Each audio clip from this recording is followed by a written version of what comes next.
Hi there. This course is on scientific data visualization with biomedical applications, using the tools of bioinformatics and systems biology. This is the first lecture of the course and you are now watching the first part of the lecture. So good luck, and welcome to the course. So what is data visualization? This is the subject of this introductory lecture. We will approach the question from various angles. First, we show you that scientific data visualization is not a freestyle operation. Rather, we have fixed visual layouts, frameworks that we fill in with data. Second, we will overview why human vision is so well adapted to receive various kinds of information.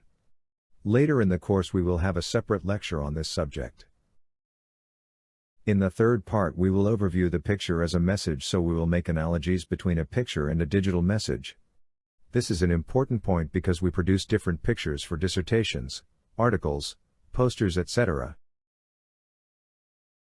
In the fourth part, we will give examples of the mapping techniques used in different fields. In part 5, we will give cultural outlooks regarding the history of data visualization and its relation to other fields. We will put data visualization into the context of other fields like computer-aided engineering, cartography, infographics, and process control.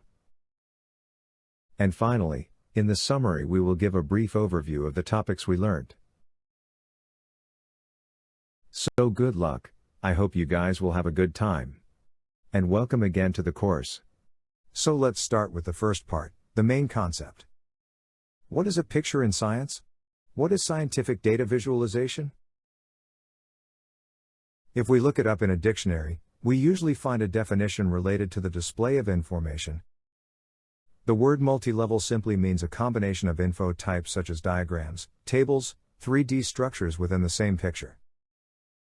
But briefly, we talk about transforming scientific data into pictures. Seemingly, we deal with a large, almost disturbingly large variety of data.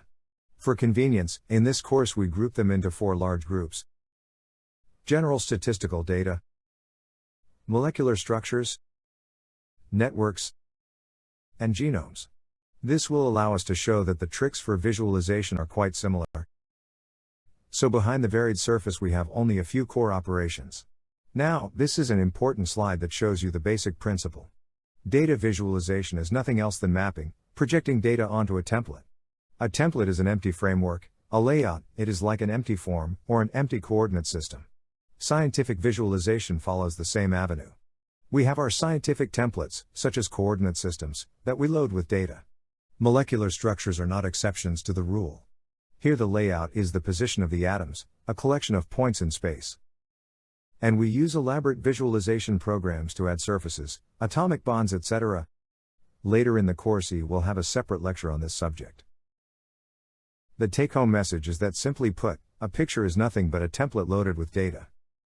And luckily, there are not too many different kind of layouts. One of the main goals of this course is to show you that we can easily understand the seemingly different visualization tasks if we take the time and discover the common layout behind them. On the other hand, we know many such familiar layouts from everyday life. For instance, a clock face without the hands is such a template. If we add the hands, they will show us the data, which is the time of the day in this case. Also, a globe is a layout familiar to all of us. It will become a real picture if we color the continents, the countries, etc. In other words, when we load data into the template. For instance, there are styles that are reused in different fields over and over again. As an example, it is not difficult to notice the similarity between a traditional clock's face and modern instrument displays, or the pie charts used in statistics today. Simply, under the various appearances there are only a handful of general figure types. The take-home message is that data visualization has a common principle, projecting data onto templates. And they're generally used template types that we can learn to handle. This is what this course is about. Now we turn to the second part of this lecture: why is human vision so exceptional and important?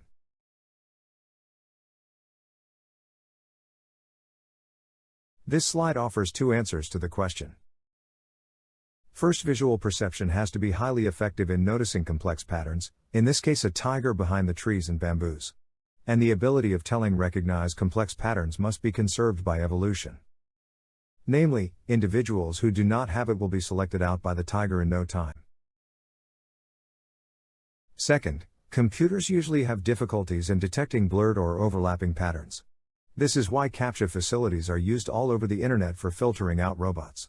Second, visual perception is behind most of our learning efforts. Now we speak about taxative, itemized knowledge stored in our long-term memory. We use our eyes for reading text, and also for viewing pictures. I am always impressed by the complexity of these tasks. For instance, we need linguistic or musical skills in order to read and understand a text or written music. Also, we need to have a good background in structural biology so that we could appreciate a protein three-dimensional structure. All this implies an intimate link between the eye and the brain. But let's talk about short-term attention. This is now a very different example that many of us see who drive to work in the morning. But if we think about it, our eye has to follow a variety of inputs. For instance, we see the road ahead, but also a rear view mirror. Plus we have the traffic light in front of us, luckily it is green. But this is not enough.